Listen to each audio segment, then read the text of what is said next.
Listening to this video, you can learn English in days. Learn English through Red is a great way to improve your English. We daily upload such a short English story. To get an amazing story, you can subscribe to our channel. Our channel is dedicated to helping you learn English through engaging and entertaining stories.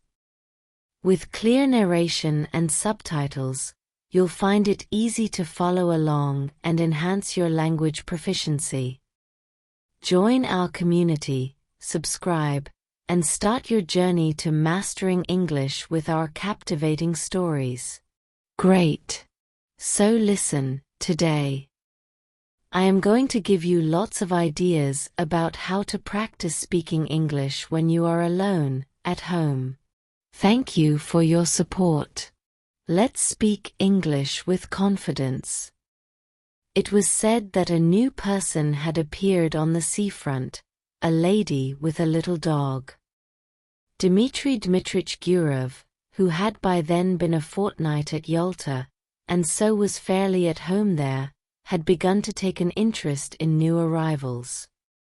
Sitting in Verny's pavilion, he saw, walking on the seafront, a fair-haired young lady of medium height, wearing a berated, a white Pomeranian dog was running behind her. And afterwards he met her in the public gardens and in the square several times a day. She was walking alone, always wearing the same berate. And always with the same white dog. No one knew who she was, and everyone called her simply the lady with the dog. If she is here alone without a husband or friends, it wouldn't be amiss to make her acquaintance, Gurov reflected. He was under 40, but he had a daughter already 12 years old, and 2 sons at school. He had been married young, when he was a student in his 2nd year. And by now his wife seemed half as old again as he.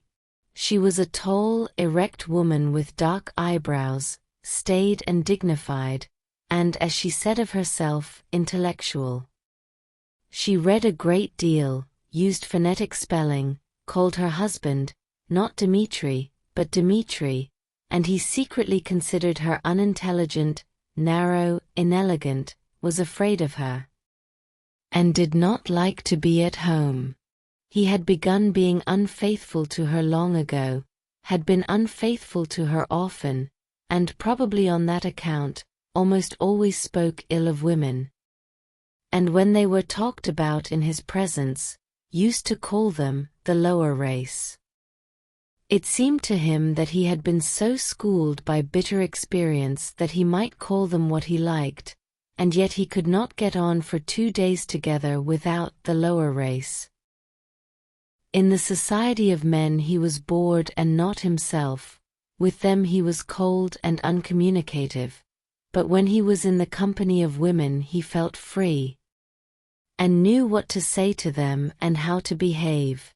And he was at ease with them even when he was silent. In his appearance, in his character, in his whole nature. There was something attractive and elusive which allured women and disposed them in his favor. He knew that, and some force seemed to draw him too to them.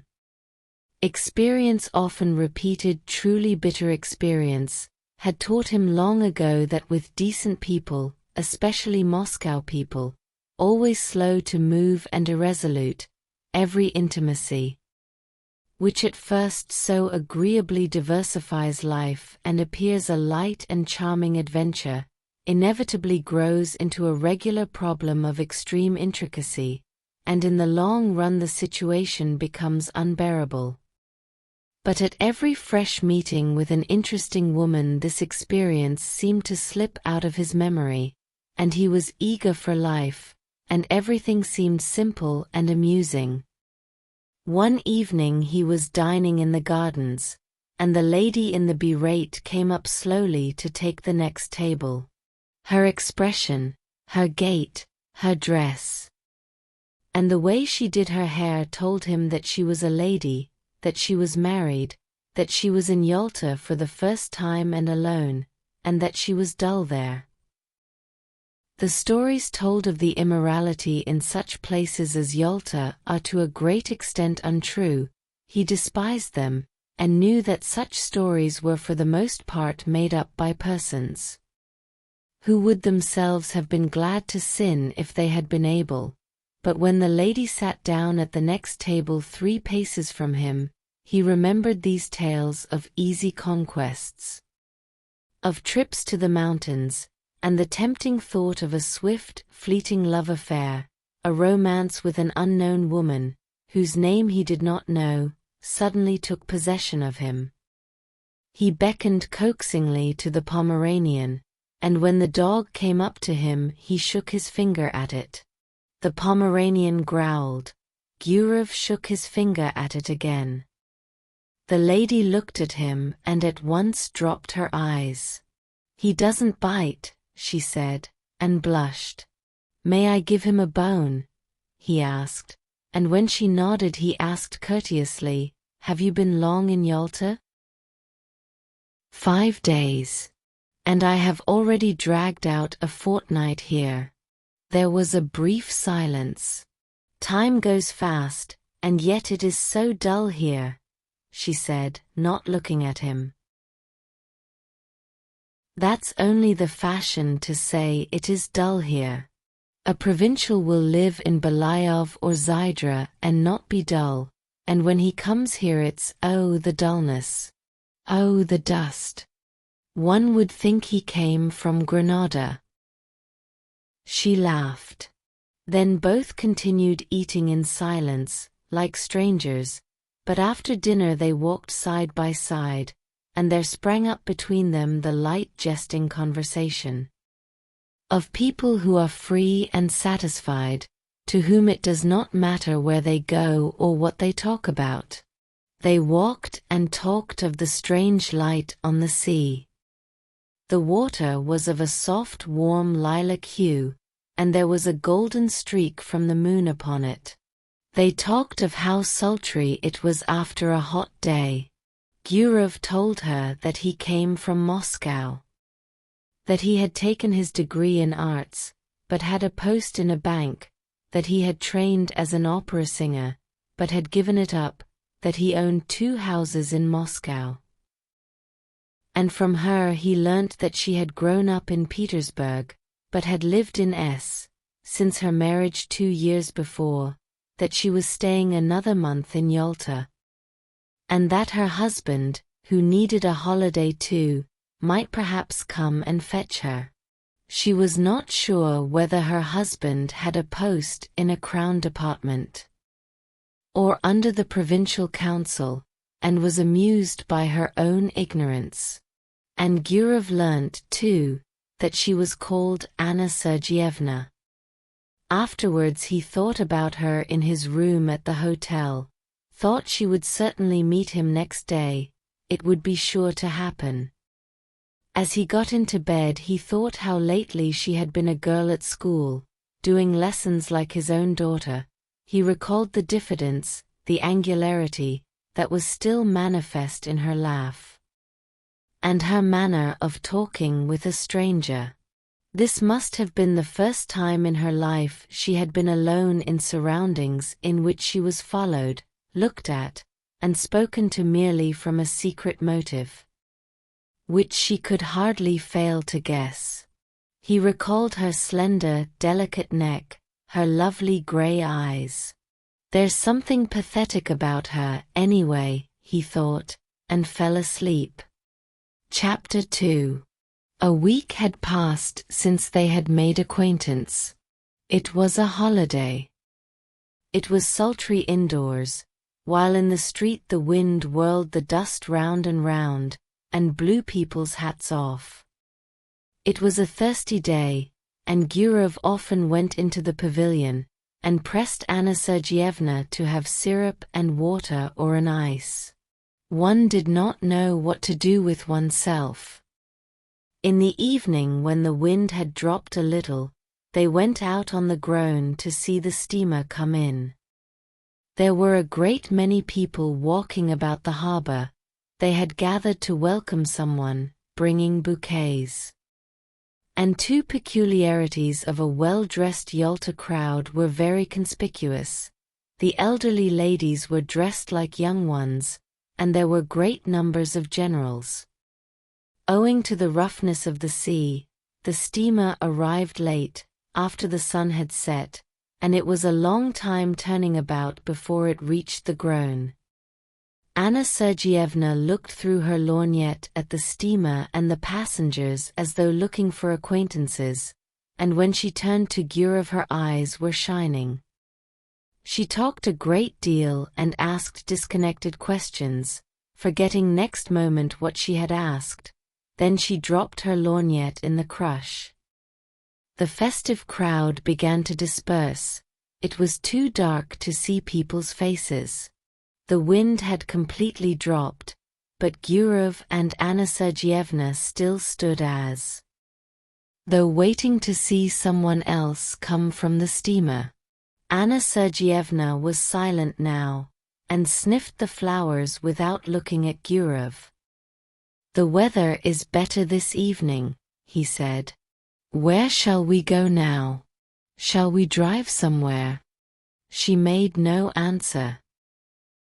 Then he looked at her intently, and all at once put his arm round her and kissed her on the lips, and breathed in the moisture and the fragrance of the flowers. And he immediately looked round him, anxiously wondering whether anyone had seen them. "Let us go to your hotel," he said softly. And both walked quickly. The room was close and smelt of the scent she had bought at the Japanese shop. Gurov looked at her and thought, what different people one meets in the world. From the past he preserved memories of careless, good-natured women, who loved cheerfully and were grateful to him for the happiness he gave them, however brief it might be, and of women like his wife who loved without any genuine feeling, with superfluous phrases, affectedly, hysterically, with an expression that suggested that it was not love nor passion, but something more significant, and of two or three others, very beautiful cold women, on whose faces he had caught a glimpse of a rapacious expression, an obstinate desire to snatch from life more than it could give, and these were capricious, unreflecting, domineering, unintelligent women not in their first youth, and when Gurov grew cold to them their beauty excited his hatred, and the lace on their linen seemed to him like scales. But in this case there was still the diffidence, the angularity of inexperienced youth, an awkward feeling, and there was a sense of consternation as though someone had suddenly knocked at the door. The attitude of Anna Sergeyevna, the lady with the dog, to what had happened was somehow peculiar, very grave, as though it were her fall, so it seemed, and it was strange and inappropriate. Her face dropped and faded, and on both sides of it her long hair hung down mournfully. She mused in a dejected attitude like the woman who was a sinner in an old-fashioned picture. "It's wrong," she said. "You will be the first to despise me now." There was a watermelon on the table. Gurov cut himself a slice and began eating it without haste. There followed at least half an hour of silence. Anna Sergeyevna was touching. There was about her the purity of a good, simple woman who had seen little of life. The solitary candle burning on the table threw a faint light on her face, yet it was clear that she was very unhappy. "How could I despise you?" asked Gurov. "You don't know what you are saying." "God forgive me," she said, and her eyes filled with tears. "It's awful.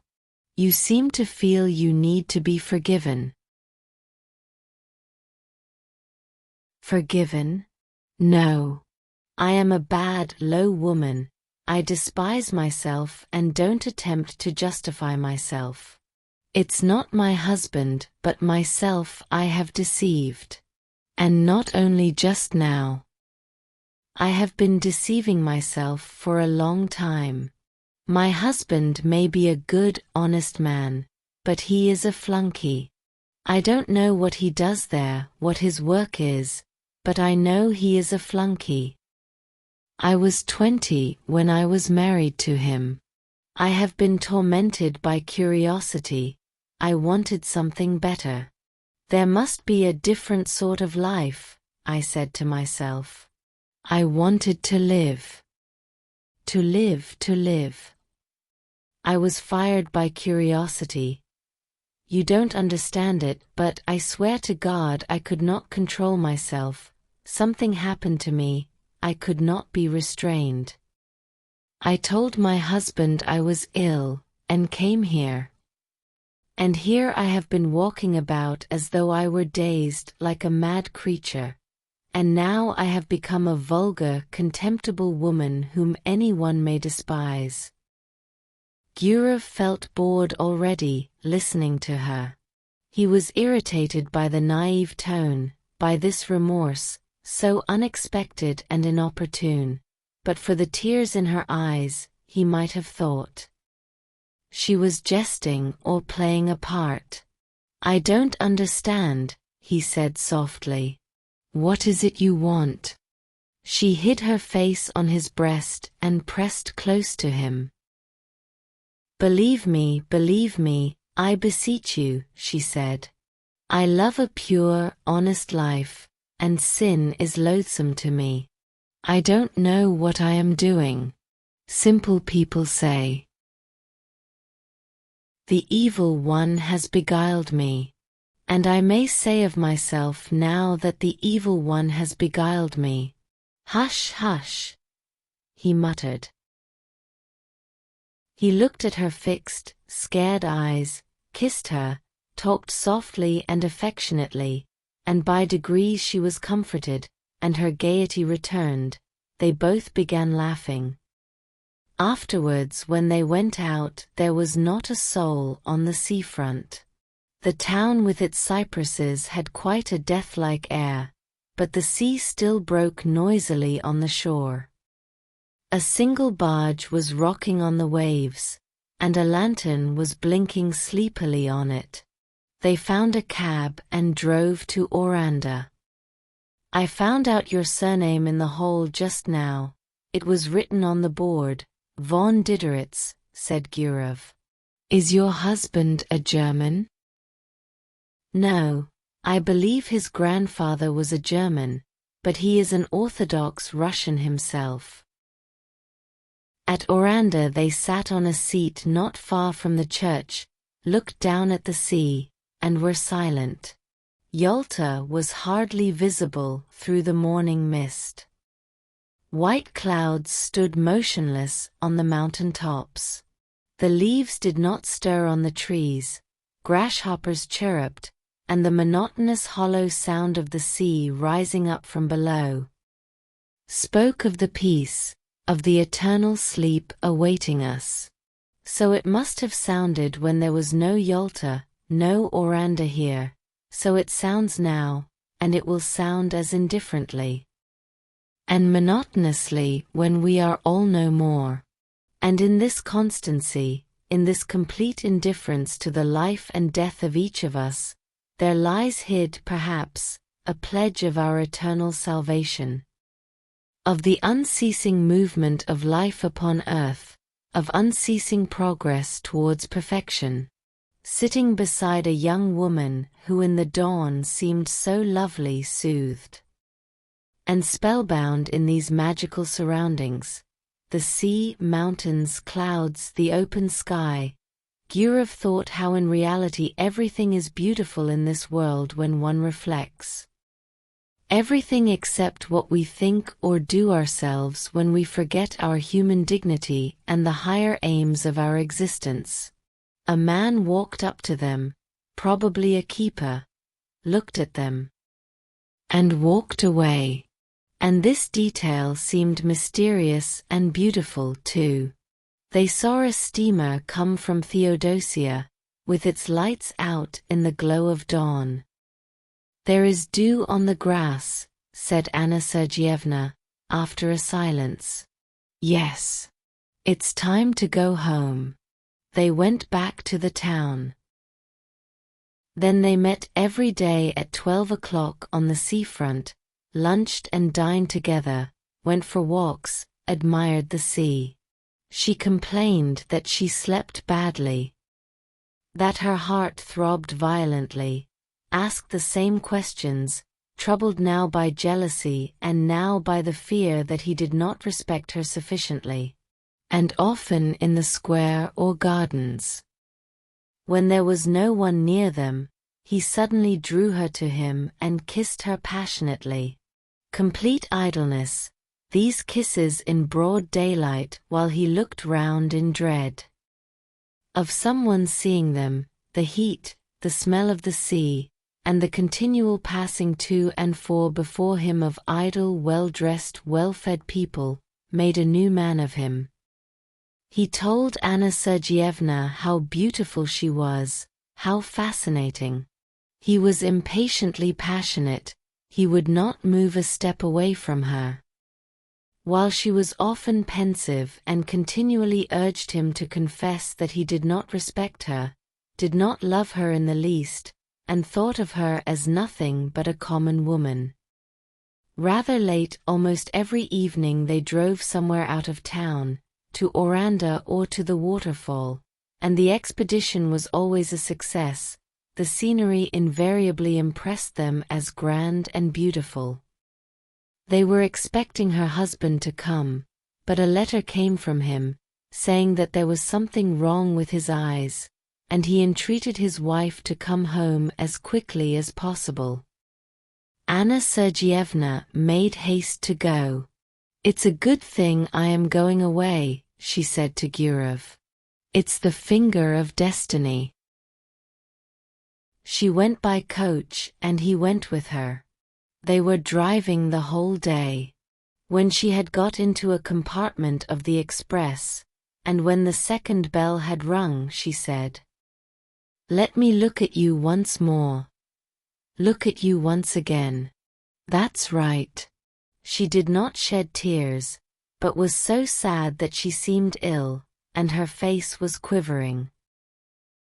"I shall remember you. Think of you," she said. "God be with you, be happy. Don't remember evil against me. We are parting forever. It must be so, for we ought never to have met. Well, God be with you." The train moved off rapidly, its lights soon vanished from sight, and a minute later there was no sound of it, as though everything had conspired together to end as quickly as possible that sweet delirium, that madness. Left alone on the platform, and gazing into the dark distance, Gurov listened to the chirrup of the grasshoppers and the hum of the telegraph wires, feeling as though he had only just waked up. And he thought, musing, that there had been another episode or adventure in his life, and it too was at an end, and nothing was left of it but a memory. He was moved, sad, and conscious of a slight remorse. This young woman whom he would never meet again had not been happy with him. He was genuinely warm and affectionate with her. But yet in his manner, his tone, and his caresses there had been a shade of light irony, the coarse condescension of a happy man who was, besides, almost twice her age. All the time she had called him kind, exceptional, lofty. Obviously he had seemed to her different from what he really was, so he had unintentionally deceived her. Here at the station was already a scent of autumn. It was a cold evening. "It's time for me to go north," thought Gurov as he left the platform. High time. Chapter 3. At home in Moscow everything was in its winter routine. The stoves were heated, and in the morning it was still dark. When the children were having breakfast and getting ready for school, and the nurse would light the lamp for a short time, The frosts had begun already. When the first snow has fallen, on the first day of sledge driving, it is pleasant to see the white earth, the white roofs, to draw soft, delicious breath, and the season brings back the days of one's youth. The old limes and birches, white with hoarfrost, have a good-natured expression. They are nearer to one's heart than cypresses and palms, and near them one doesn't want to be thinking of the sea and the mountains. Gurov was Moscow-born. He arrived in Moscow on a fine frosty day, and when he put on his fur coat and warm gloves, and walked along Petrovka. And when on Saturday evening he heard the ringing of the bells, his recent trip and the places he had seen lost all charm for him. Little by little he became absorbed in Moscow life, greedily read 3 newspapers a day, and declared he did not read the Moscow papers on principle. He already felt a longing to go to restaurants, clubs, dinner parties, anniversary celebrations, and he felt flattered at entertaining distinguished lawyers and artists, and at playing cards with a professor at the doctor's club. He could already eat a whole plateful of salt fish and cabbage. In another month, he fancied, the image of Anna Sergeyevna would be shrouded in a mist in his memory, and only from time to time would visit him in his dreams with a touching smile as others did. But more than a month passed, real winter had come, and everything was still clear in his memory as though he had parted with Anna Sergeyevna only the day before. And his memories glowed more and more vividly. When in the evening stillness he heard from his study the voices of his children, preparing their lessons, or when he listened to a song or the organ at the restaurant, or the storm howled in the chimney, suddenly everything would rise up in his memory. What had happened on the Grone, and the early morning with the mist on the mountains, and the steamer coming from Theodosia, and the kisses. He would pace a long time about his room, remembering it all and smiling. Then his memories passed into dreams, and in his fancy the past was mingled with what was to come. Anna Sergeyevna did not visit him in dreams, but followed him about everywhere like a shadow and haunted him. When he shut his eyes he saw her as though she were living before him, and she seemed to him lovelier, younger, tenderer than she was, and he imagined himself finer than he had been in Yalta. In the evenings she peeped out at him from the bookcase, from the fireplace. From the corner, he heard her breathing, the caressing rustle of her dress. In the street he watched the women, looking for someone like her. He was tormented by an intense desire to confide his memories to someone. But in his home it was impossible to talk of his love, and he had no one outside. He could not talk to his tenants nor to anyone at the bank.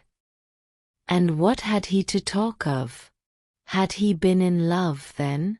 Had there been anything beautiful, poetical, or edifying or simply interesting in his relations with Anna Sergeyevna?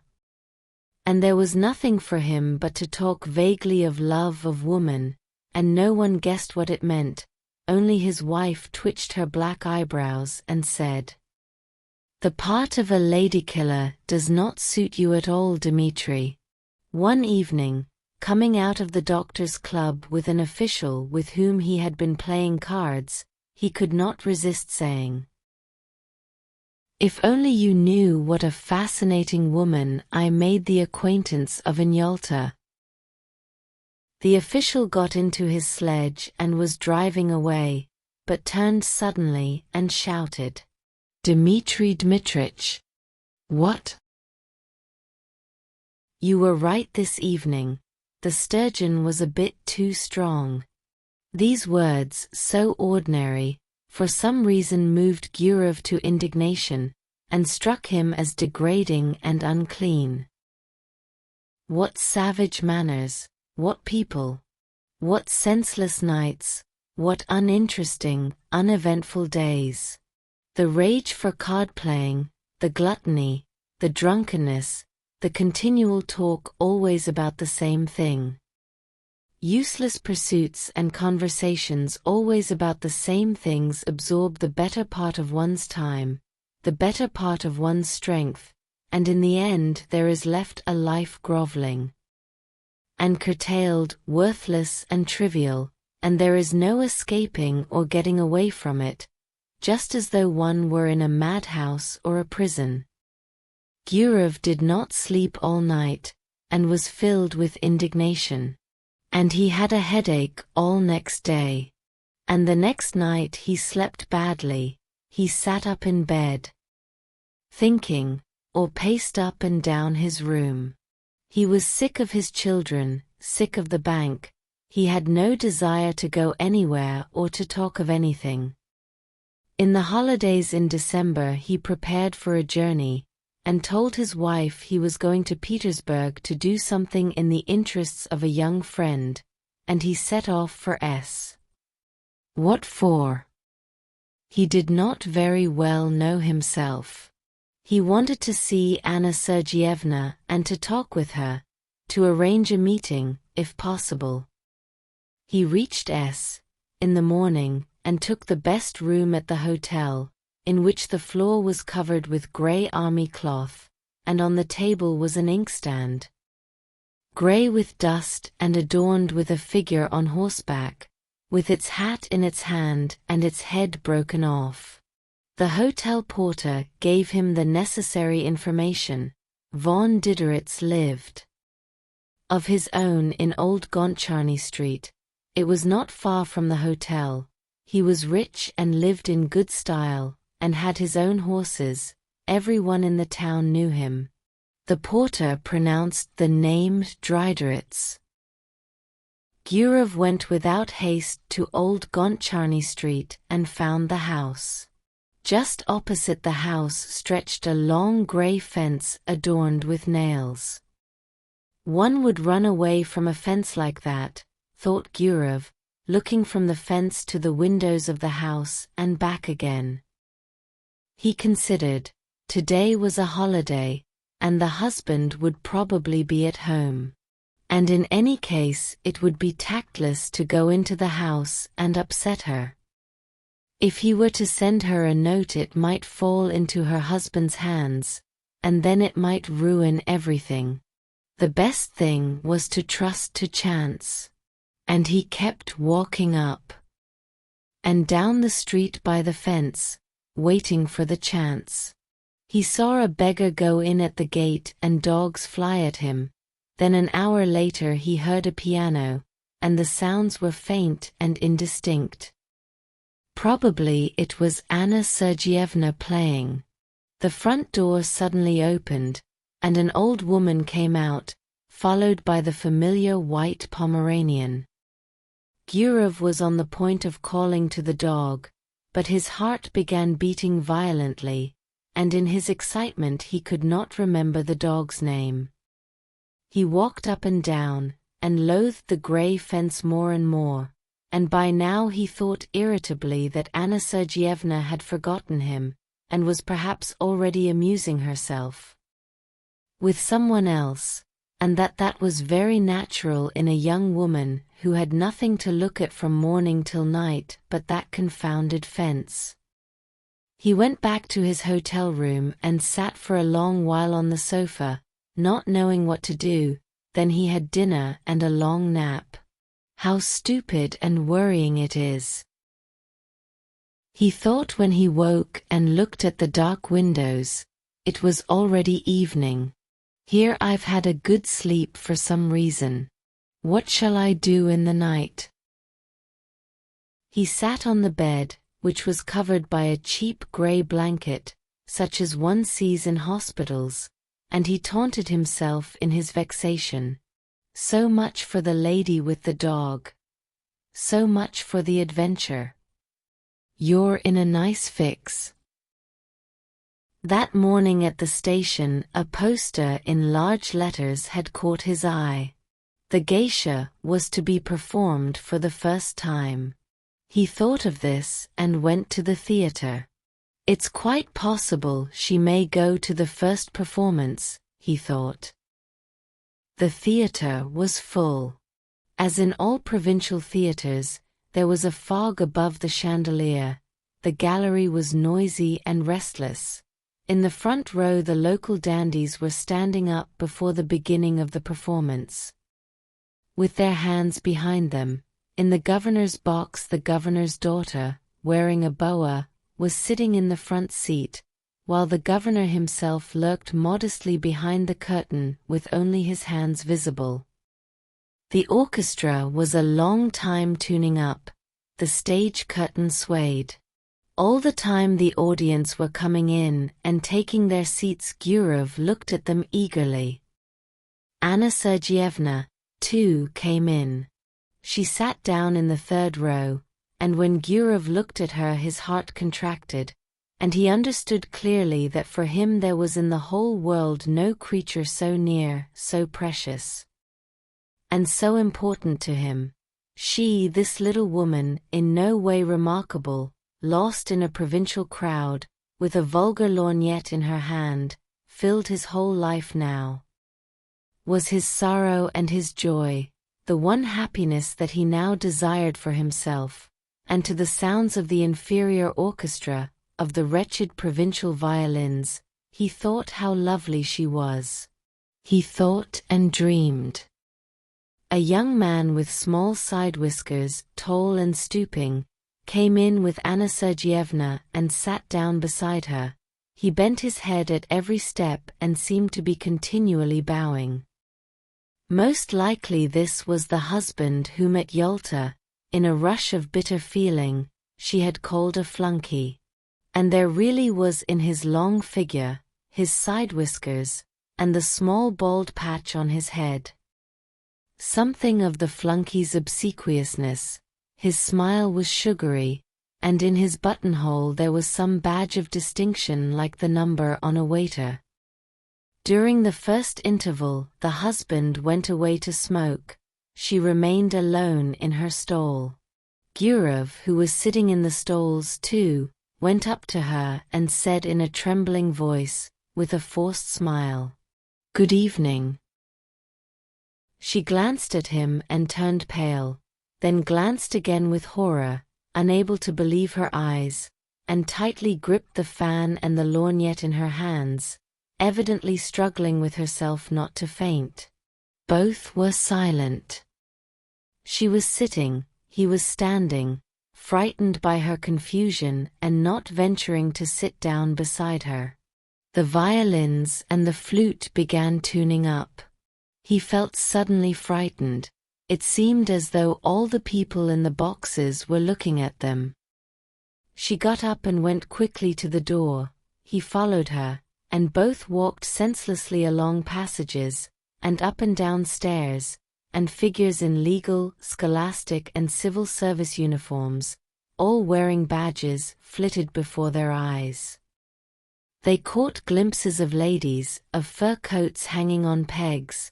The drafts blew on them, bringing a smell of stale tobacco. And Gurov, whose heart was beating violently, thought, "Oh heavens! Why are these people here and this orchestra?" And at that instant he recalled how when he had seen Anna Sergeyevna off at the station, he had thought that everything was over and they would never meet again. But how far they were still from the end. On the narrow, gloomy staircase over which was written, "To the amphitheater," she stopped. "How you have frightened me," she said, breathing hard, still pale and overwhelmed. "Oh, how you have frightened me. I am half dead. Why have you come? Why?" "But do understand, Anna, do understand," he said hastily in a low voice. "I entreat you to understand." She looked at him with dread, with entreaty, with love. She looked at him intently, to keep his features more distinctly in her memory. "I am so unhappy," she went on, not heeding him. I have thought of nothing but you all the time. I live only in the thought of you. And I wanted to forget you. But why, oh why have you come? On the landing above them 2 schoolboys were smoking and looking down, but that was nothing to Gurov. He drew Anna Sergeyevna to him, and began kissing her face, her cheeks, and her hands. What are you doing? What are you doing? She cried in horror, pushing him away. We are mad. Go away today. Go away at once. I beseech you by all that is sacred, I implore you. There are people coming this way. Someone was coming up the stairs.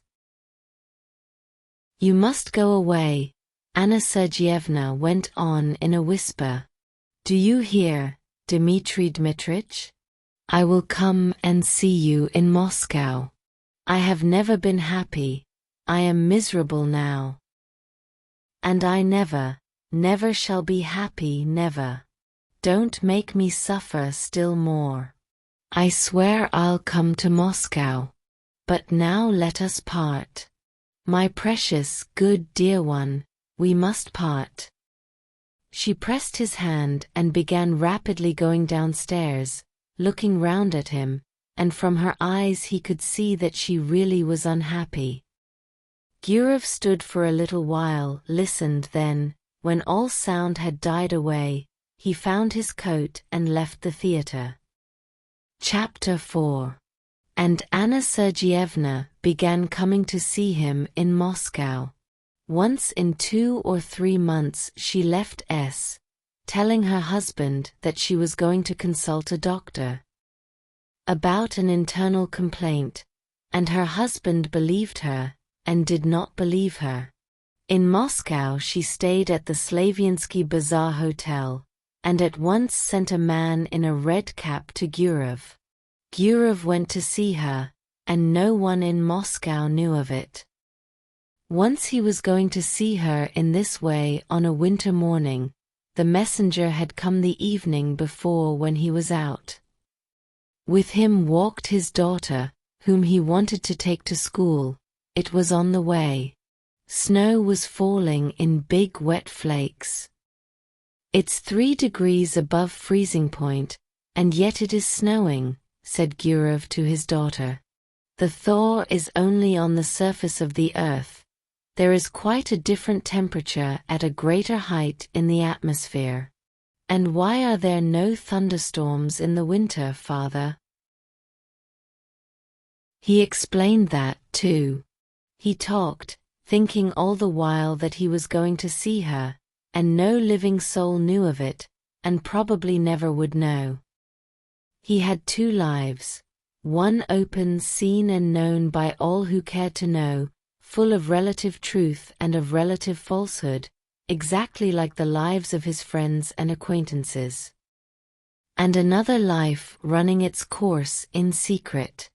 And through some strange, perhaps accidental conjunction of circumstances, everything that was essential, of interest and of value to him. Everything in which he was sincere and did not deceive himself, everything that made the kernel of his life, was hidden from other people, and all that was false in him. The sheath in which he hid himself to conceal the truth, such for instance as his work in the bank, his discussions at the club, his lower race, his presence with his wife at anniversary festivities, all that was open. And he judged of others by himself, not believing in what he saw, and always believing that every man had his real, most interesting life under the cover of secrecy and under the cover of night. All personal life rested on secrecy, and possibly it was partly on that account that civilized man was so nervously anxious that personal privacy should be respected. After leaving his daughter at school, Gurov went on to the Slaviansky Bazaar. He took off his fur coat below, went upstairs, and softly knocked at the door. Anna Sergeyevna, wearing his favorite grey dress, exhausted by the journey and the suspense, had been expecting him since the evening before. She was pale. She looked at him, and did not smile, and he had hardly come in when she fell on his breast. Their kiss was slow and prolonged, as though they had not met for 2 years. "Well, how are you getting on there?" he asked. "What news?" "Wait, I'll tell you directly. I can't talk." She could not speak. She was crying. She turned away from him, and pressed her handkerchief to her eyes. Let her have her cry out. "I'll sit down and wait," he thought, and he sat down in an armchair. Then he rang and asked for tea to be brought him, and while he drank his tea she remained standing at the window with her back to him. She was crying from emotion.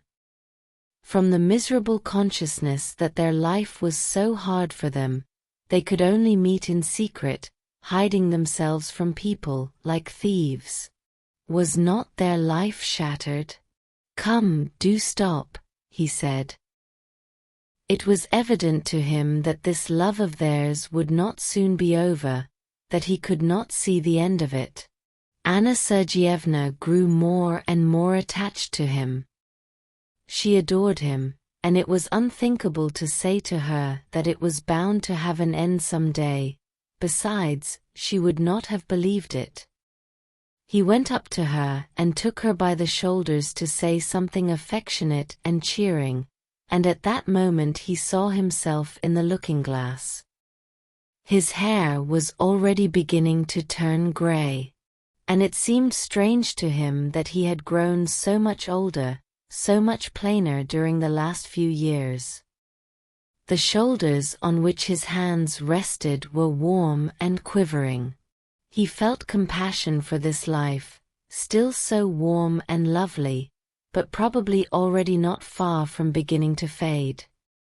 And wither like his own. Why did she love him so much? He always seemed to women different from what he was, and they loved in him not himself, but the man created by their imagination, whom they had been eagerly seeking all their lives, and afterwards, when they noticed their mistake, they loved him all the same. And not one of them had been happy with him. Time passed, he had made their acquaintance, got on with them, parted, but he had never once loved. It was anything you like, but not love. And only now when his head was grey he had fallen properly, really in love, for the first time in his life. Anna Sergeyevna and he loved each other like people very close and akin, like husband and wife, like tender friends. It seemed to them that fate itself had meant them for one another, and they could not understand why he had a wife and she a husband. And it was as though they were a pair of birds of passage, caught and forced to live in different cages. They forgave each other for what they were ashamed of in their past. They forgave everything in the present, and felt that this love of theirs had changed them both. In moments of depression in the past he had comforted himself with any arguments that came into his mind, but now he no longer cared for arguments. He felt profound compassion, he wanted to be sincere and tender.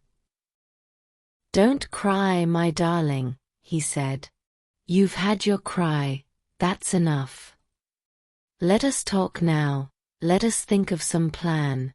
Then they spent a long while taking counsel together, talked of how to avoid the necessity for secrecy, for deception, for living in different towns and not seeing each other for long at a time. How could they be free from this intolerable bondage? How? How? He asked, clutching his head. How? And it seemed as though in a little while the solution would be found, and then a new and splendid life would begin, and it was clear to both of them that they had still a long, long road before them, and that the most complicated and difficult part of it was only just beginning. Maybe there are no tourists that you can go and harass. Maybe there are no groups where you can go and chat and do English, speak English. When you want to learn English, you need to have motivation to use English every day. Let's speak English with confidence. Thank you so much for watching video.